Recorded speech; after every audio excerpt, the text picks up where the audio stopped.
સુરત શહેરમાં નબીરા ફરી બેફામ ભરીને સર્જી રહ્યા છે અકસ્માત, જ્યાં 120થી વધુની સ્પીડે કાર હંકારી અને અકસ્માત સર્જી દીધો।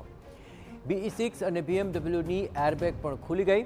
નબીરાઓએ અન્ય એક સ્વિફ્ટ કારને ટક્કર મારી હતી અને સ્વિફ્ટ કાર ચાલક મહિલાને ગંભીર ઈજા પહોંચી હોવાની વિગતો મળી રહી છે। આ સીસીટીવી દ્રશ્યો પણ સામે આવી રહ્યા છે। આપ જુઓ કે ટક્કરથી મહાનગરપાલિકાના 3 લાઇટ પોલ પણ ઉખડી ગયા છે।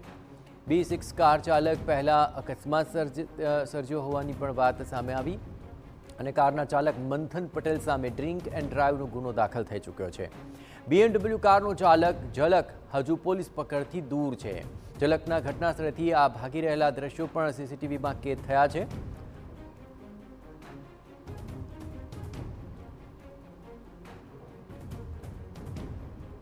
કાંઈ સંગીતમાંથી આવતા હતા અમે અને ગાડીનો કંટ્રોલ ચાલ્યો ગયો અને ઠોકાઈ ગઈ।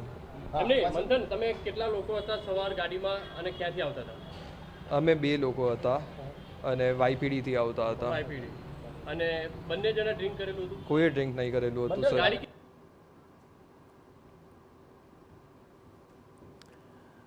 તો સુરતમાં નબીરાઓની બેફામ રેસના સીસીટીવી આવ્યા છે સામે કે જ્યાં સીસીટીવીમાં નબીરાઓએ રેસ લગાવી હોય તેવું સ્પષ્ટ દેખાઈ રહ્યું છે અને કારની સ્પીડ 120થી પણ વધુ હોવાની શક્યતા જોવાઈ રહી છે।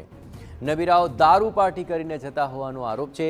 કારમાંથી દારૂની બોટલ ગાયબ થવાનો આક્ષેપ લગાવાયો છે। ઘટના સ્થળ પરથી ગ્લાસ મળી આવ્યાનો દાવો છે। અકસ્માતગ્રસ્ત કારને સાફ કરવામાં આવી હોવાનો દાવો કરવામાં આવી રહ્યો છે।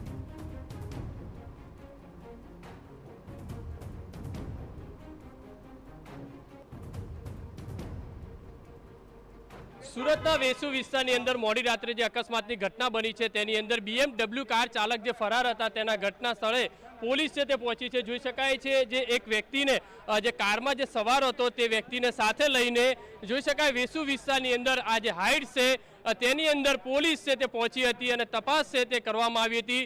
સૌથી મહત્વની વસ્તુ એ છે કે આ બિલ્ડિંગની અંદર જે રીતે BMW જે કાર ચાલક હતો તે ફરાર છે તેને શોધવા માટે આ જે પોલીસ છે તે ચક્રો ગતિમાન કર્યા।